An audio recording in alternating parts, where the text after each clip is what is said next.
Well, warm welcome to today's video. Today we're going to be talking about a treatment which a large-scale study and many large-scale studies have shown is safe and effective, reducing the chances of getting infected with COVID-19 and we believe other viruses from other studies as well by 20 to 28%, and reducing the chances of death in those infected with COVID-19 by 33%. And there are other studies show that this treatment is probably effective against a wide range of viruses. We're talking about vitamin D, an efficacious, safe and effective treatment. Now, of course, we want to talk about the data, so we're going to be looking at this paper here. This is from Scientific Reports. It's part of the Nature group. This is the whole study here. Obviously, you can download the PDF. I'll give the link, of course. So let's get straight down to it. Scientific Reports from the journal Nature, very prestigious journal. Association between vitamin D supplementation, COVID-19 infection and mortality. Now, the authors here are attending or work in universities such as Johns Hopkins University of Michigan, National Bureau of Economic Research, University of Chicago, Veterans Affairs, all very prestigious stuff. And in the paper they say this: vitamin D deficiency is associated with reduced immune function. Basically, that's not a point for discussion, they just state that. And the deficiency can lead to viral infection, COVID and other viruses.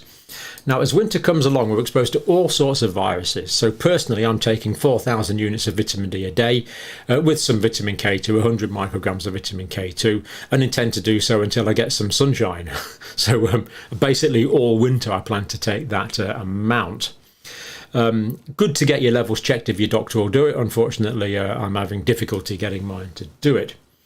Vitamin D deficiency associated with increased risk of COVID-19. But what about a treatment and what about prognosis? Well, to be fair, to look at a treatment, this is the problem here. To work out whether a treatment's efficacious, we need the random double-blind controlled trials. But this does tell us quite a lot about the prognosis. Why is no one doing randomized double-blind controlled trials on vitamin D? Could it be because you can't make any money out of it, because it's not patentable, because you can get it anywhere? A cynic might think so. This is the population of US veterans, and they give them D2 and D3. Now, you get a lot of questions on the difference between D2 and D3. Basically, most of the evidence shows that you can metabolize D3 more quickly, but vitamin D2 can also be metabolized. So my supplement's D3, but it probably doesn't make too much difference. When your sun is exposed to ultraviolet light, it makes D3. D2 tends to come from mushrooms. So personally, I take D3, and we'll see that D3 is probably slightly better in a minute. But both are probably efficacious, but personally, D3 is the one to go for. Association and reductions of infections. Now, after applying all restrictions, the numbers here, they had 223,000 people supplemented with the vitamin D, great number. That was D3, 34,000 supplemented with D2, also fine, and 400,000 untreated patients. So they've got a nice big study group. So that's the D3 study group there. That's the controls there. Fantastic size. You can compare data with those and get some pretty significant results. Retrospective cohort study, looking back at large cohorts for whom data was available, people that supplemented before and during the pandemic versus untreated controls. One-to-one matches, very nice piece of statistics by their statisticians to do this. And the treatments that were given to D2, D3 and the activated form calcifediol. Now, basically, it takes a couple of weeks for the liver to fully metabolize vitamin D that we take. So you're not going to get full benefits unless you take calcifediol early. So this is very much about a prevention and preventing increasing severity of disease and preventing death. But best to take it before you get the infection as a long-term sort of treatment is the best thing to do, a long-term supplement, if you're not getting the sun, which most of us don't. Now, Veterans Administration, a corporate data warehouse is where this came from. So they've got lots and lots of data there, and the data was available. And again, they're saying a couple of months to get full response, a couple of weeks to get a good response. But this is something we need to be taking longer term over winter when we are simply not producing it in the sun. At least where I live, you certainly don't produce any. and not much prospect of it producing it in the north of England in the immediate future. Well, the next 6 or 7 months, really. D3 cohort, COVID-19 rates for the treated group, 2.66% of those followed up. COVID-19 rates for the untreated group, 3.3%, very large numbers. Remember, we're talking about a couple 100,000 people here. So nice reduction. D3, 20% reduction in infections. D2, 28% reduction in infections. This doesn't mean D2 is better, because as we'll see in a minute, D3 is better at preventing death. And I think we can basically say we're in the 20s of percents there for both. So both pretty effective, but D3 is the one we normally take. But mortality, interesting. Infections ending in mortality within 30 days. The D3 group treated, the fatality rate there was 0.23%, untreated 0.35%. That means vitamin D is associated with a 33% mortality reduction. That's a hazard ratio of 67%. So yes, 67%. You're less likely to get it compared to 100% if you're not treated. So 33% reduction in mortality rate.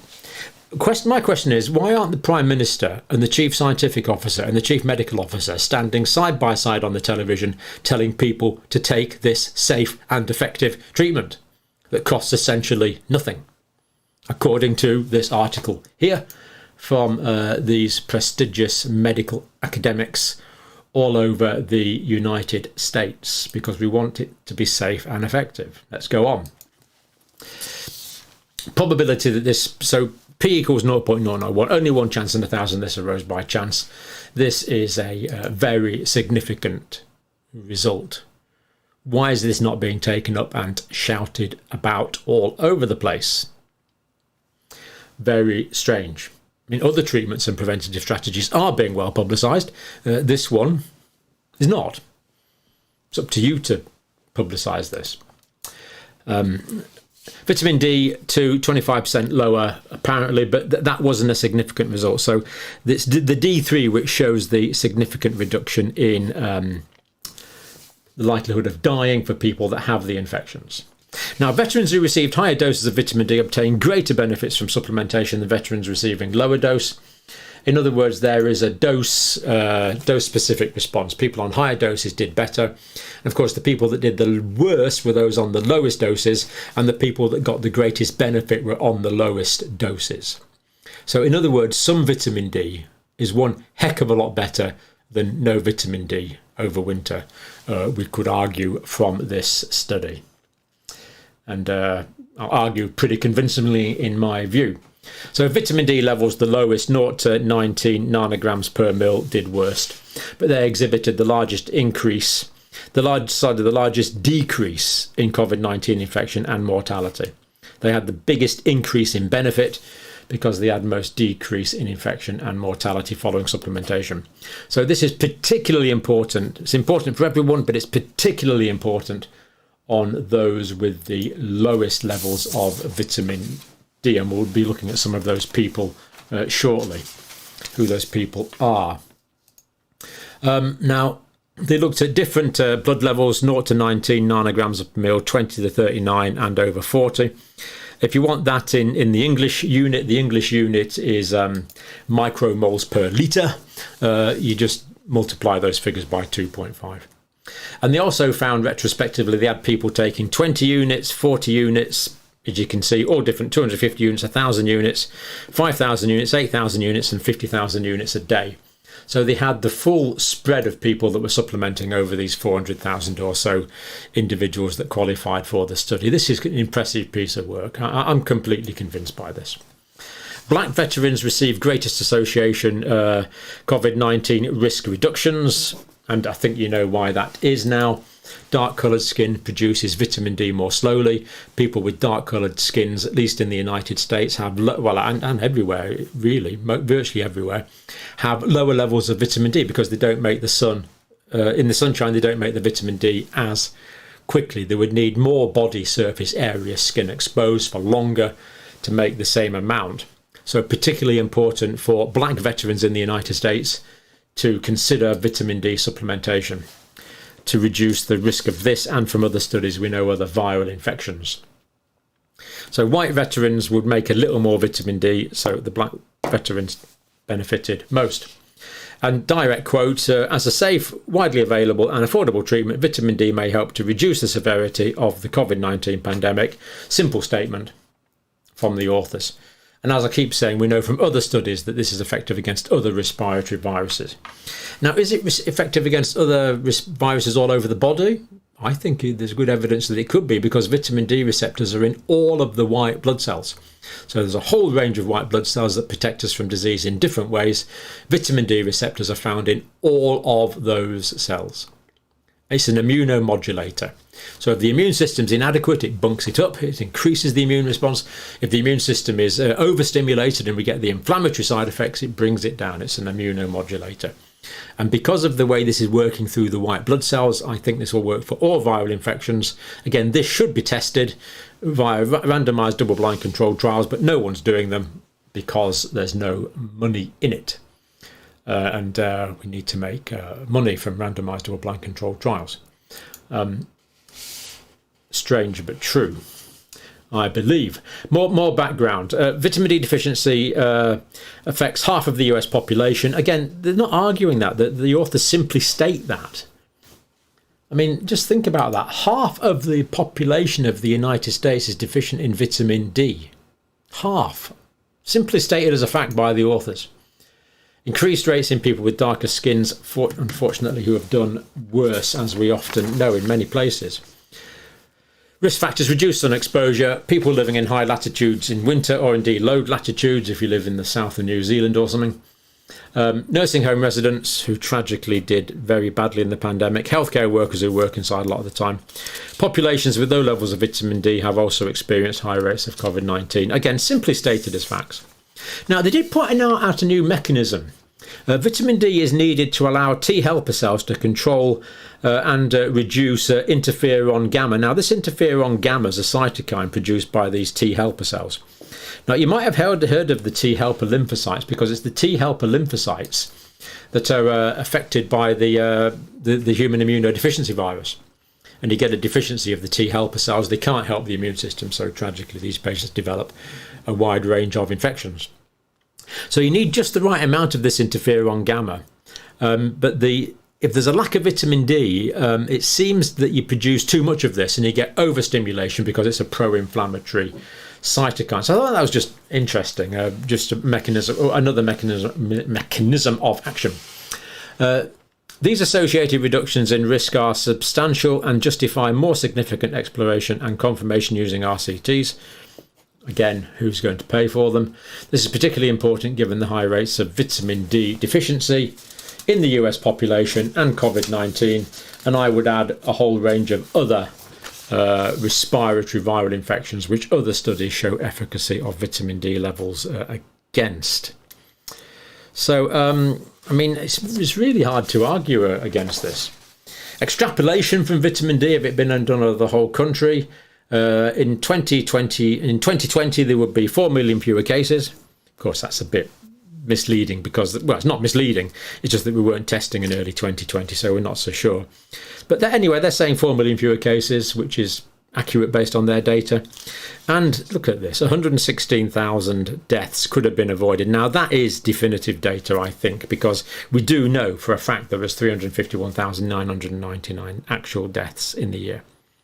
This could have been prevented with this safe and effective treatment. Tragically, it wasn't. Given our findings, the absence of side effects, or the absence of severe side effects, a few people can't take vitamin D, but most people are fine with it. The widespread availability and low cost of D3, vitamin D, presents a unique opportunity. Again, direct words from the author, a unique opportunity to reduce the spread and severity of COVID-19 pandemic. So there you go. I mean, I think this is definitive, and I'm not going to do it in detail now, but we have looked at quite a few other studies that have shown this works against other respiratory viral infections. And of course, when do we produce least vitamin D? In winter. When do we get most viral infections? In winter. Now, personally, I take some K2 with my vitamin D. The form in my vitamin D supplement is called MK7, which is a form of vitamin K2.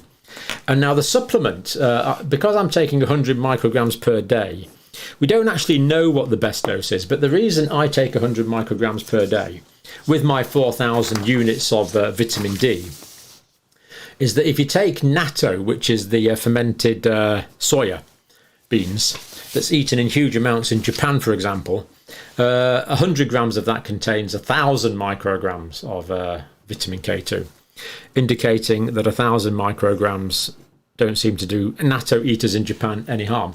And of course, in Japan, they did very well during the pandemic, and they have remarkably low rates of osteoporosis as well, because of what the vitamin K2 is doing. So the vitamin D will liberate some calcium. If the calcium is just in the blood, it can go into the soft tissues, like in the arterial system, causing hardening of the arteries, which of course we don't want. So what the vitamin K2 does is take the liberated calcium and it puts it into the bones where we want it, and keeps it out of the soft tissues where we don't want it. It sequesters calcium in bones and takes calcium out of tissues, which of course is a win-win situation. When you look at the huge amount of morbidity we have with osteoporosis in the West, and K2, basically, why isn't it used? Why is K2 not used for this extensively? Probably because it's not patentable, but it isn't. Seems a great tragedy to me. So vitamin K2 is made from bacterial activity. We don't make it ourselves. Animals don't make it. It's bacterial activity. So like if a cow eats grass, there's bacterial activity in the cow's gut. That produces the K2 that will go into the milk and cheese. So always best to have grass-fed meat, milk and cheese if you can get it, apart from being more humane to allow cows to live in a more natural environment. Cheese typically contains 50 micrograms per 100 grams. So to me, personally, I take 100 micrograms because it seems reasonable based on that, although larger doses from the Japanese experience would appear to be safe. But that's personal. I can't tell you what to take, but that's what I take. 100 micrograms of vitamin K2 with 4,000 international units of vitamin D3 is what I take personally. Safe and effective treatments. Now, at the moment, GPs in the UK are being incentivised to give COVID vaccines. If they give one during a home visit, they get £30. So if you're on a home visit, I guess you could put one in and get an extra £30. Standard reimbursement to what's called primary care networks, which money gets passed to GPs. It's £15 per shot. And of course, it doesn't take too long to give an injection, so £15 per couple of minutes work. I wouldn't do it myself. I'm not sure I would feel comfortable doing that. But £15 for a procedure that you can carry out 10 times an hour, easily, I would have thought. Yeah, I'm up for that kind of money. Why aren't we incentivising GPs to go around with bottles of vitamin D3? We could give them £30 if they give a course of vitamin D3 to patients with K2 to patients at home. We could give them £15 if they do it in the GP surgery every time they give them a bottle of vitamin D, because we know vitamin D is safe and effective. And the new contracts, apparently the money per vaccine is going down to a mere $12.58.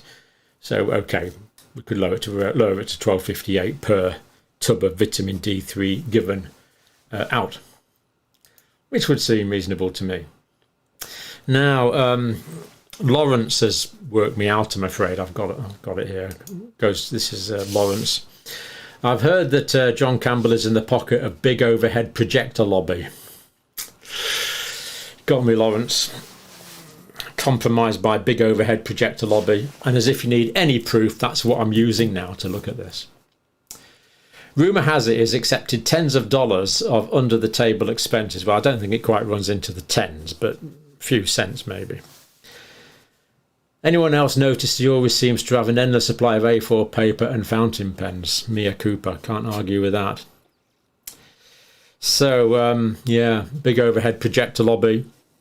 Very important for the YouTube videos you watch, or whatever videos you watch, or wherever you get your information, to make sure they are not in the pocket of any lobby. Thank you for watching.